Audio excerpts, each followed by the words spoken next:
नमस्कार साथियों, मैं कुश कुमार सरल एग्जाम के यूट्यूब चैनल पे आपका स्वागत करता हूं। दोस्तों, लेकर आए उत्तर प्रदेश से बनने वाले महत्वपूर्ण प्रश्न वन्यजीव संरक्षण से जो सभी प्रकार के एग्जामों में महत्वपूर्ण अपनी जगह रखते हैं।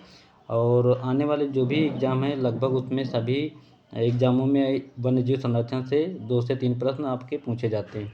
तो शुरू करते हैं। उत्तर प्रदेश से संबंधित जो वन्यजीव संरक्षण अधिनियम है और कब लागू हुआ, कब बने, कितने वन्यजीव संरक्षण है, उसके बारे में डिटेल के साथ हम इसमें बात करते हैं। तो शुरू करते हैं। वन्यजीव संरक्षण संबंधी देश में प्रथम कदम तत्कालीन उत्तर प्रदेश लेकिन वर्तमान उत्तराखंड में उठाए गए जब 1935 में देहरादून में मोतीचूर वन्यजीव विहार राजाजी राष्ट्रीय उद्यान, जिसका वर्तमान में नाम रखा गया था, उसके बाद अब रामगंगा रख गया है। इसके बाद 1936 में एशिया के पहले राष्ट्रीय उद्यान हैली राष्ट्रीय उद्यान जिम कॉर्बेट, जिसका नाम था, की स्थापना नैनीताल के गढ़गांव में की गई थी। ठीक, इसके बाद बता दें, देश में सर्वप्रथम 1956 में वन्यजीव परिरक्षण संगठन की स्थापना उत्तर प्रदेश में ही की गई। यह संगठन प्रदेश में जैव विविधता संरक्षण तथा प्रदेश के वन्य जीवों एवं उनके प्राकृतिक वास स्थलों के संरक्षण और विस्तार का कार्य करता है। वर्तमान में प्रदेश में 3 राज्य प्राणी उद्यान है, राष्ट्रीय उद्यान, कई आरक्षित संरक्षण क्षेत्र तथा 26 वन्यजीव विहार हैं। अब राज्य प्राणी उद्यान पार्क की बात करें तो ऐसे नागरिकों की सुविधा के लिए जो वन्य क्षेत्रों में जाकर वन्य जीवों को नहीं देख सकते, कानपुर तथा लखनऊ प्राणी उद्यानों की स्थापना की गई।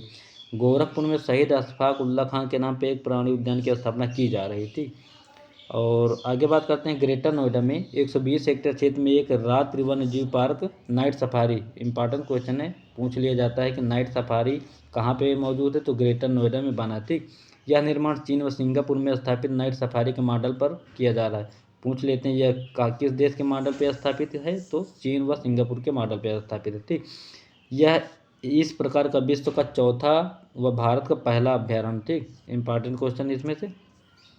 आगे हम बात करते हैं इसमें जन सामान्य में वन्य जीव संरक्षण एवं संवर्धन में के प्रति जागरूकता उत्पन्न करने हेतु राष्ट्रीय चंबल वन्य जीव विहार के तहत इटावा के फिसर वन क्षेत्र में एक लायन सफारी पार्क, एक एलिफेंट सफारी पार्क तथा तेंदुआ, लकड़बग्घा, भालू व हिरण सफारी पार्क की स्थापना की गई है। ठीक, ये भी इंपॉर्टेंट है, जितना रेड में है इसको आप ध्यान से पढ़ लीजिएगा। ठीक, बाद में यह एशियाई बब्बर शेरों के प्रजनन की भी व्यवस्था की गई है। आगे बात करते हैं राष्ट्रीय उद्यान की। तो यह प्रदेश का एकमात्र राष्ट्रीय उद्यान है जो लखीमपुर खीरी और पीलीभीत जिलों के 490 वर्ग किलोमीटर वन क्षेत्र में विस्तृत है। बारहसिंगा एवं शेर जैसी दुर्लभ प्रजातियों के संरक्षण एवं समुचित विकास हेतु 1968 में स्थापित दुधवा पशु विहार को 1977 में राष्ट्रीय उद्यान का स्तर प्रदान किया गया। यहाँ से आप इसकी स्थापना के बारे में जानकारी ले सकते हैं और इसको याद रखिएगा सन कब हुआ। यह घने सालवन तथा ऊंची घासों के इकोसिस्टम से सम्मिश्रण का एक अनूठा उदाहरण है। इस पार्क में बाघ, बारहसिंगा, चीतल, सिंघी, गैंडे, बाघ, पांडा, हाथी, भालू, अजगर, मगर, सांभर आदि जीवों के अलावा बारहसिंगा की दुर्लभ प्रजाति शेरवन, डुआलिसी तथा डिस्पिड हेयर एवं चरस जैसे दुर्लभ जंतु पाए जाते हैं। यहाँ पक्षियों की 450 प्रजातियाँ पाई जाती हैं। आगे बात करते हैं वन्यजीव विहार के बारे में।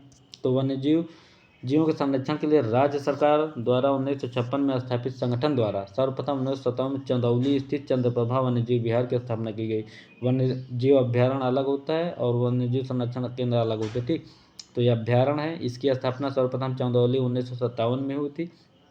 ठीक, वर्तमान राज्य वन विभागाधीन कुल 11 वन्यजीव विहार हैं। याद रखिएगा कितने हैं, तो 11 हैं उत्तर प्रदेश में। आगे बात करते हैं पक्षी विहारों की। तो नगरों तथा औद्योगिकरण के विस्तार के कारण पक्षियों के आश्रय स्थलों, पेड़ पौधों के निरंतर ह्रास तथा कई अन्य कारणों के परिणाम स्वरूप पक्षियों की कई प्रजातियां विलुप्त हो गई हैं।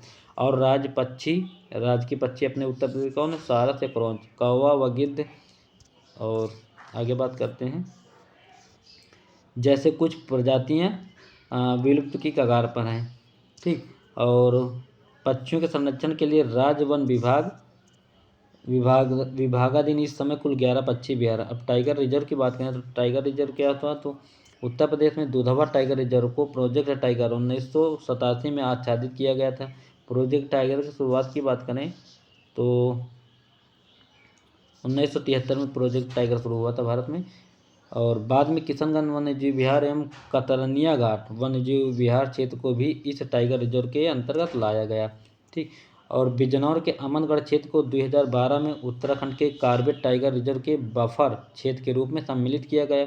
यह प्रदेश का दूसरा टाइगर रिजर्व है। ठीक, दूसरा पूछे तो दुधवा राष्ट्रीय उद्यान है। ठीक, अगला है पीलीभीत शाहजहांपुर के लगभग 73,000 वर्ग हेक्टेयर क्षेत्र में जून 2014 में प्रदेश का तीसरा, देश का 45वां टाइगर रिजर्व बना। याद रखिएगा, पीलीभीत वाला जो बना है वो प्रदेश का तीसरा है और देश का तीसरा है, और 2014 में प्रदेश का तीसरा व देश का 45वां। ठीक, और आगे बात करें दुर्लभ जीव हमारे यहाँ कौन कौन से हैं, जैसे राजपक्षी सारस इस समय संकटग्रस्त श्रेणी में आ गए हैं। संपूर्ण विश्व के कुल 8,000 सारस में से 40% उत्तर प्रदेश में मिलते हैं। कौशाम्बी, फतेहपुर, इटावा, मैनपुरी, बुलंदशहर, अलीगढ़, औरैया, कन्नौज आदि जिलों में अधिक मिलते हैं। ठीक, और गंगे डॉल्फिन राष्ट्रीय जलीय जीव, इसको राजकीय घोषित किया गया।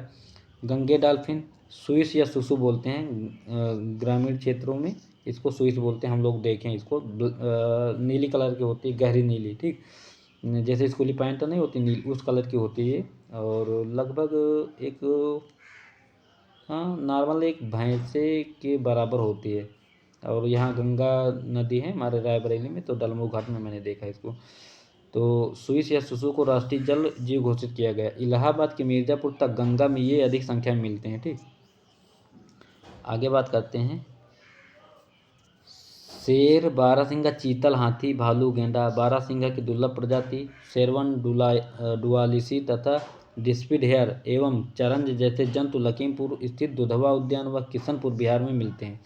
मिर्जापुर के कैमूर वन्यजीव विहार ये बिहार में भी है। ठीक, में चीता, तेंदुआ, चिंकारा, काला हिरन आदि मिलते हैं। ठीक, और आगे बात करते हैं आगरा, इटावा, औरैया स्थित राष्ट्रीय चंबल वन्यजीव विहार में घड़ियाल, अगर पूछ ले कि घड़ियाल कहाँ पाए जाते हैं तो चंबल नदी में घड़ियाल पाए जाते हैं। ठीक, डॉल्फिन, मछली आदि मिलते हैं। और चंदौली की बात करें, चंदौली चंद्रप्रभा विहार में चिंकारा, सांभर, तेंदुआ आदि जानवर पाए जाते हैं। कुकरैल कहाँ है तो लखनऊ में कुकरैल व सारनाथ वाराणसी में कछुआ प्रजनन केंद्र है। अगर पूछ ले कछुआ प्रजनन केंद्र कहाँ है तो सारनाथ वाराणसी में कछुआ प्रजनन केंद्र है। काले हिरण गिद्ध के लिए बता दें तो गिद्ध के लिए महाराजगंज में बना।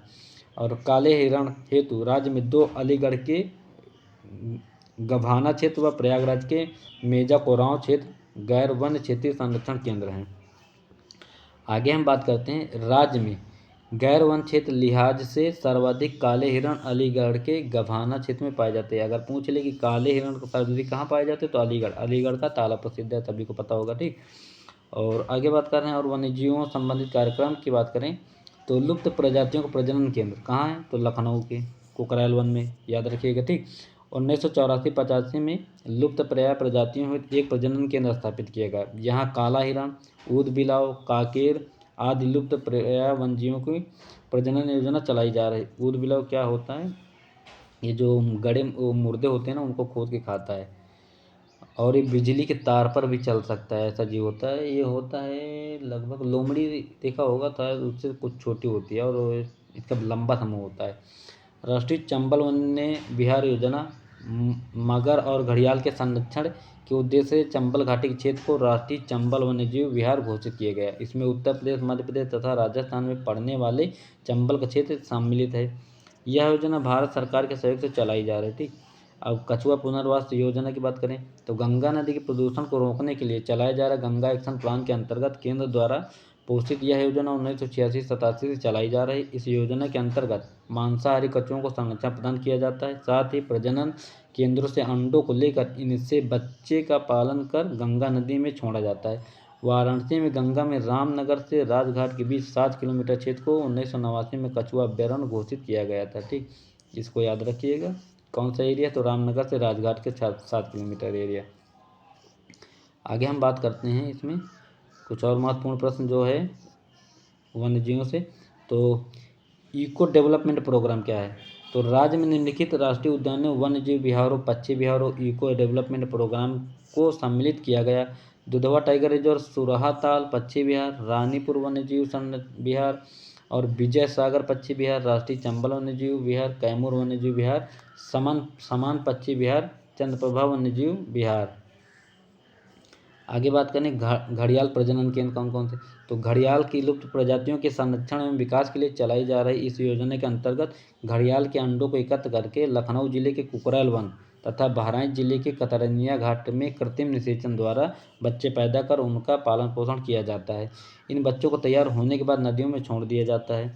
आगे बात करते हैं टाइगर प्रोटेक्शन फोर्स, तो दुधवा टाइगर रिजर्व के लिए केंद्र की सहायता 112 सदस्यीय टाइगर प्रोटेक्शन फोर्स का गठन किया गया है। प्रोजेक्ट एलिफेंट क्या है, तो 1992 में ये चलाया गया था। हाथियों के संरक्षण हेतु राज्य में केंद्रीय योजना 1992 में चलाई गई। इस योजना के तहत हाथी के प्राकृतिक वास की सुरक्षा व संरक्षण, अवैध शिकार विरोधी गतिविधियाँ, क्योंकि लोग मतलब इनके दांतों का व्यापार करते हैं ना, इसको मार के हाथी का, अवैध शिकार विरोधी गतिविधियां, मानव वन्यजीव संरक्षण की स्थितियों के अल्पीकरण आदि कार्यों होती केंद्रीय सहायता प्राप्त होती है। ठीक, तो ये थे वन्यजीव संरक्षण से कुछ टॉपिक। और आगे बात करते हैं मिट्टी एवं पशुपालन उत्तर प्रदेश की कैसी है, तो मृदा में खनिज जैव पदार्थ, जल एवं वायु के अलावा कई सूक्ष्म जीव भी पाए जाते हैं। विभिन्न जगह की मृदाओं में इन पदार्थों के अनुपात भिन्न भिन्न होते हैं और एक ही जगह की मृदा में भी समय के साथ साथ परिवर्तन होते रहते। ठीक, आगे बात करें उत्तर प्रदेश की मिट्टी में, तो उत्तर प्रदेश की मिट्टी को 3 शीर्षकों में बांटा गया है, जैसे भांभर एवं तराई क्षेत्र की मृदा, मध्य के मैदानी क्षेत्र की मृदा एवं दक्षिण के पठारी व पहाड़ी क्षेत्र की मृदा। ठीक, भांभर और बांगर होती पुरानी मिट्टी और भाभर होती नवीन मिट्टी। ठीक, खादर बांगर होती ना, ऐसे खादर बांगर। तो भाभर एवं तराई क्षेत्र की मृदा, तो उत्तर प्रदेश का उत्तरी अर्थात भांवर क्षेत्र हिमालयी नदियों के भारी निक्षेपों को निर्मित होने के कारण काली यहाँ की मिट्टी कंकड़ों, पत्थरा तथा मोटे बालुओं से निर्मित है, जो कि काफ़ी छिछली होती है, अतः जल नीचे चला जाता है। ठीक, इस क्षेत्र में कृषि कार्य असंभव है, क्योंकि वहाँ पत्थर रहे हैं, तो जाहिर सी बात है वहाँ पे खेती नहीं कर पाओगे। ठीक, और जहाँ पतली बालू होती है, जैसे गंगा के बहते बहते ऊपर से भाई निकलती, जैसे ये क्या है, ये है पर्वत है। ठीक, यहाँ से पानी बह रहा है, तो ये जो पत्थर है ना, इनको काटती जाती है नदी, काटती जाती, तो यहाँ पे तो थोड़े बड़े बड़े पत्थर होंगे, लेकिन जब धीरे धीरे आप करती करती चली जाएगी तो इनका जो आकार है ना, करते करते छोटा होता जाता है, तो ये बालू के रूप में परिवर्तित हो जाता है। तो जहाँ बालू हो जाएगी वहाँ तो आप खेती कर सकते, पर जहाँ पत्थर होंगे वहाँ पे आप जाहिर सी बात खेती नहीं कर पाएंगे। ठीक, तो ये होता है। तो यहाँ ज़्यादातर झाड़ियाँ एवं वन पाए जाते हैं। ठीक, जबकि महीन कणों के निक्षेप से निर्मित तराई क्षेत्र की मृदा समतल दलदली नाम और उपजाऊ होती है। देखो मैंने यही बताया ना, इस मृदा में गन्ने एवं धान की पैदावार अच्छी होती है। तो धान के पैदावार के लिए अब देखिए, इधर बिहार के क्षेत्र हम गए थे अभी एग्जाम देने, तो ये कुशीनगर का जो एरिया है, इधर चंबल नदी का ज़्यादा बहाव है, नदियाँ चंबल नदी पड़ती है, यहाँ पे आपको बहुत सारा गन्ने की खेती मिलेगी। और कुशीनगर से जो सटा जिला है बिहार का, आप वहाँ पे बहुत सारी गन्ने की खेती पाएंगे। मध्य के मैदानी क्षेत्र की मृदा, तो पूर्व से पश्चिम दिशा में प्रदेश के मध्य भाग में स्थित विशाल गंगा यमुना मैदान प्लीस्टोनिक युग, इसे क्या बोलते हैं, प्लीस्टोनिक युग ऐसे पूछ लेते हैं, से आज तक विभिन्न नदियों के निक्षेपों से निर्मित है। इस मैदान में पाई जाने वाली मृदा को जलोढ़ मतलब जो गंगा नदी से बह के आती है उसे कहते हैं जलोढ़। ठीक, या कछारी या भात मृदा कहा जाता है, इसी को क्या कहते हैं, कछारी मृदा या भात मृदा कहा जाता है, जो कि कांप मिट्टी, कीचड़ एवं बालू से निर्मित है। यह मृदा बहुत गहरी है और पूर्ण विकसित दशा में है। इसमें पोटास एवं चूना प्रचुर मात्रा में मिलता है, जबकि फास्फोरस, नाइट्रोजन और जीवाश्म का अभाव होता है। अगर पूछ ले कि जो कांप मिट्टी, कीचड़ और कछारी भात मृदा मिट्टी है, ये इस मृदा में कौन से तत्व पाए जाते हैं, तो इसमें पोटास एवं चूना प्रचुर मात्रा में होता है, लेकिन फास्फोरस, नाइट्रोजन और जीवाश्म का अभाव होता है इसमें। तो इस मैदान के लगभग संपूर्ण मृदा को 2 वर्गों में विभाजित किया गया है, जैसे खादर या कछारी या नवीन जलोढ़ मृदा। ठीक, तथा बांगर या पुरानी जलोढ़ मृदा। तो बांगर को क्या बोलते हैं, पुरानी मिट्टी को बांगर बोलते हैं और नवीन को बोलते हैं खादर। इसके अलावा इस क्षेत्र में देखो, खादर कौन सी मिट्टी होगी, जो नदियों द्वारा बार बार बहा के लाई जाती है, तो बार बार नवीन हो जाती है। ठीक, और जहाँ पे पानी का बहाव बंद हो जाता है, मिट्टी वहीं की वहीं पुरानी मिट्टी पड़ी रहती है, तो उसे बोलते हैं बांगर। ठीक, तो इसके अलावा इस क्षेत्र में कुछ मात्रा में लवणी, क्षारीय, मरुस्थलीय, भूड़ तथा काली मृदाएं भी पाई जाती हैं। लवणी मिट्टी कौन सी, जब ज़्यादा दिन तक पानी रखा रहेगा एक जगह पे, तो वहाँ पे पानी का जो होगा वो नमकीन हो जाएगा। जैसे झील होती हैं, देखो बहुत सारी झीलें हैं, जो नदियों से अटैच होती हैं उनका तो पानी आपको मीठा लगेगा, पर जो नदियों से दूर होंगी जैसे चिल्का झील आपको समुद्र के बगल में, ठीक, तो यहाँ की जो चिल्का झील सबसे खारी पानी की इसीलिए क्योंकि समुद्र का पानी खारा होता है और उसी से अटैच है चिल्का झील, तो इसलिए सबसे खारी पानी की झील चिल्का झील उड़ीसा में, ठीक। और जो नदियों के बगल में जो झीलें बनती हैं उनमें देखो निरंतर पानी बदलता रहता है, ठीक, बारिश हुई, बर्फ पिघली, तो उसकी वजह से यहाँ का पानी बदलता रहता है। तो ये मीठी पानी की झीलों जैसे बुलर झील जम्मू कश्मीर में, ठीक, वहाँ पे क्या है कि बर्फ़ पिघलती रहती है और पानी का बदलाव होता रहता है, इसलिए वहाँ का जो बुलर झील सबसे मीठे पानी की झील इसलिए कहा जाता है क्योंकि नदियों का पानी जो होता है शुद्ध होता है ऊपर से जब डायरेक्टली, और यहाँ गांव देहात में जब आ जाती है तब प्रदूषित हो जाती है कचरा की वजह से। लेकिन जहाँ से जैसे उत्तराखंड से निकलती गंगा नदी वहाँ का आप पानी देखोगे तो बहुत शुद्ध एकदम दूध जैसा सफ़ेद होगा, उसको पियोगे तो बिल्कुल मीठा लगेगा, ठीक। तो खादर मृदा जो मृदा नदियों द्वारा प्रत्येक बाढ़ के साथ परिवर्तित रहती है, देखो बाढ़ के साथ परिवर्तित मतलब बदलाव होता रहता है, जब बाढ़ आती है तो मिट्टी यहाँ है, यहाँ से बह के यहाँ चली गई खत्म, यहाँ पे दूसरी नई मिट्टी आ गई, तो इसे बोलते हैं खादर। और जो अगर यहाँ बाढ़ नहीं आती है, पानी मतलब एक जगह एकत्रित है, तो इसे बांगड़ बोलते हैं, बांगड़ पुरानी मिट्टी हो जाएगी, ठीक, तो उसे खादर या कछारी या नवीन जलोढ़ मिट्टी कहा जाता है, ठीक। तो ये थे हमारे आज के टॉपिक वन्यजीव संरक्षण से और प्रमुख मिट्टी के बारे में, जो उत्तर प्रदेश से संबंधित बहुत महत्वपूर्ण टॉपिक था मेरा।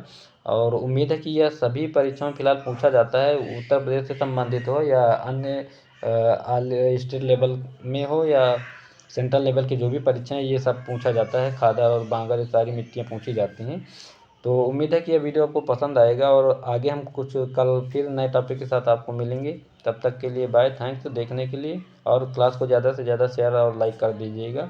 और फिर इसके बाद हम दूसरा वीडियो डालेंगे तो बिहार शिक्षक भर्ती और बिहार एसएससी की तैयारी करते हैं, बिहार का टॉपिक हमारे पास है, तो उससे संबंधित हम वीडियो अभी डालेंगे घंटा 2 घंटे बाद। फिर आप अगर जो भी बिहार की तैयारी कर रहे हैं शिक्षक भर्ती की, तो कृपया उसको वीडियो को देखना ना भूलें।